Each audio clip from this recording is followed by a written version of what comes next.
충격 단독. 전야구 국대 조용훈, 라이브 방송이 마지막이 될 줄이야 대체 왜? 영웅의 쓸쓸한 퇴장, 카메라가 목격한 비극. 한때 대한민국을 열광시키며 그라운드를 호령했던 파이어볼러 조용훈. 태극마크를 달고 마운드에 올라 던지던 그의 묵직한 강속구는 단순한 공이 아니라 팬들의 가슴에 자부심과 희망을 새기는 한편의 드라마였다. 그러나 그 눈부시게 타오르던 영광의 순간들은 이제 다시는 돌아오지 못할 흑백 사진 속 추억으로만 남게 되었다. 2025년 10월 18일 새벽, 전야구 국가대표 조용훈이 자신의 오피스텔에서 진행하던 개인 라이브 방송 중 추락해 숨지는 충격적인 사건이 발생했다. 수백 명의 팬들이 실시간으로 스마트폰 화면을 통해 지켜보던 비극. "형, 괜찮아요?" 라며 걱정하던 팬들의 채팅은 순식간에 공포와 절규로 바뀌었다. 환호와 영광으로 가득했던 영웅의 마지막은 너무나도 고독하고 참혹했다. 대체 그에게 무슨 일이 있었던 것일까? 왜 그는 자신의 가장 고통스러운 마지막 순간을 대중에게 생중계해야만 했을까? 수많은 의문만이 삭막한 가을밤 공기처럼 차갑게 내려앉으며 우리 사회의 민낯을 겨누고 있다. 악몽이 된 라이브 방송, 마지막 10분의 기록. 사건 당일 새벽 1시경, 조용훈은 평소처럼 자신의 개인 채널을 통해 라이브 방송을 시작했다. 은퇴 후 팬들과의 유일한 소통 창구이자 어쩌면 그의 마지막 남은 무대였던 방송. 하지만 그날따라 그의 모습은 시작부터 유독 위태로워 보였다. 며칠은 조기 잠을 못 잔 듯 초췌한 얼굴, 실핏줄이 터져 붉게 충혈된 눈, 그리고 위스키가 담긴 잔을 물처럼 연신 들이키던 위태로운 손.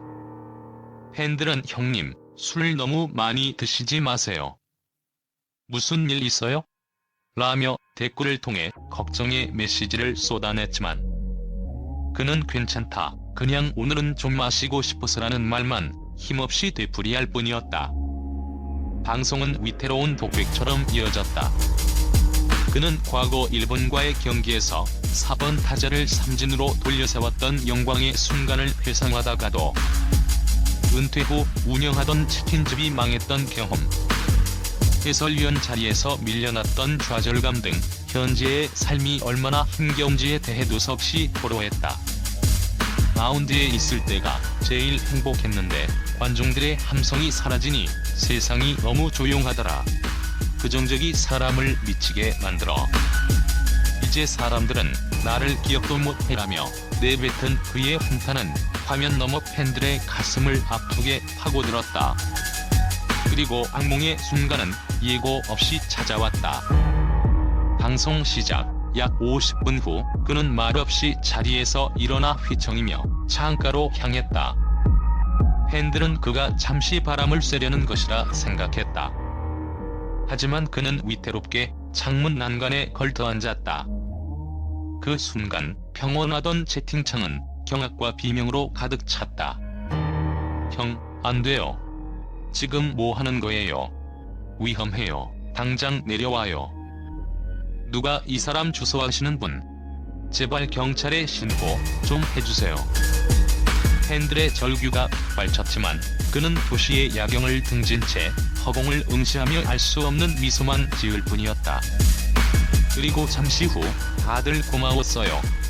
진짜로"라는 마지막 한마디를 남긴 채 그의 모습은 화면에서 사라졌다. 쿵 하는 둔탁한 소음과 함께 카메라는 바닥으로 나뒹굴었고 방송은 지지직거리는 소음과 함께 검은 화면으로 암전되었다. 남은 것은 팬들의 충격과 혼란, 그리고 영원히 답을 들을 수 없게 된 그의 고독한 마지막 인사뿐이었다. 마운드를 떠난 영웅, 그에게 남겨진 짙은 그림자.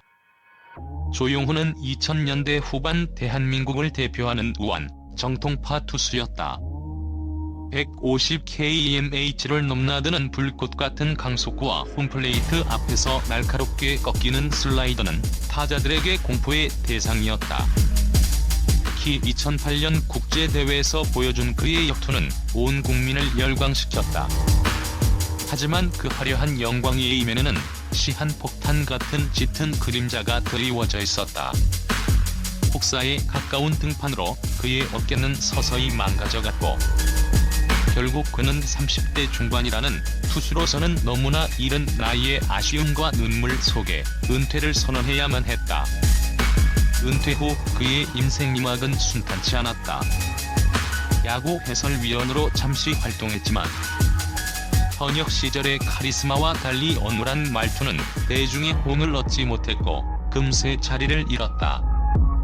지인의 권유로 시작한 스크린 야구장 사업은 큰 빚만 남긴 채 실패로 돌아갔다. 한때 수억 원의 연봉을 받던 스타 플레이어의 동장 잔고는 바닥을 드러냈다. 그를 향해 환호하던 팬들의 기억 속에서 그는 서서히 잊혀져 갔다. 그가 마지막으로 선택한 것이 바로 개인 라이브 방송이었다. 적은 수입 팬들이었지만 그에게는 유일하게 국가대표 조용훈을 기억해주고 소통할 수 있는 탈출구였다. 하지만 이 소중한 공간마저 결국 그를 비극으로 이끈 무대가 되고 말았다는 사실은 우리를 더욱 가슴 아프게 한다. 경찰은 현재 정확한 사건 경위를 조사 중이다.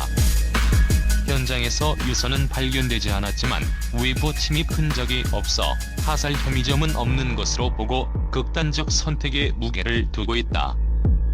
한동료 선수는 용훈이가 은퇴 후 나는 이제 아무것도 아니다라는 말을 입버릇처럼 했다며 정상의 자리에서 내려온 뒤 겪어야 했던 상실감과 고립감이 그를 벼랑 끝으로 내몰았던 것 같다고 비통한 심정을 전했다. 꺼져버린 불꽃, 남겨진 자들의 무거운 숙제. 한 스타 플레이어의 비극적인 죽음은 우리 사회에 외면할 수 없는 무거운 질문을 던진다. 우리는 그라운드 위에서 빛나는 영웅의 모습에만 열광했을 뿐, 유니폼을 벗은 그들이 겪는 현실적인 고통과 정체성의 혼란, 좌절에 대해서는 얼마나 무관심했는가. 화려한 스포트라이트가 꺼진 뒤 평범한 사회인으로 연착륙해야 하는 그들의 두 번째 인생을 위한 사회적 안전망은 과연 존재하는가. 조용훈의 마지막 라이브 방송은 어쩌면 우리 사회를 향해 보내는 처절하고 필사적인 구조 신호였을지도 모른다. 그의 죽음이 단순한 개인의 비극으로 소비되고 잊혀져서는 안 되는 이유다. 이제는 구단과 협회, 그리고 정부가 나서서 제3의 조용훈이 나오지 않도록 은퇴 운동 선수들을 위한 체계적인 심리 상담 및 재취업 교육, 금융 지원 시스템을 구축하는 것이 시급하다. 팬들의 환호가 사라진 차가운 마운드에 홀로 남겨졌던 고독한 영웅. 이제는 우리가 그의 쓸쓸했던 마지막 길을 기억하고 그가 남긴 무거운 숙제를 풀어야 할 때다. 삼가 고인의 명복을 빈다.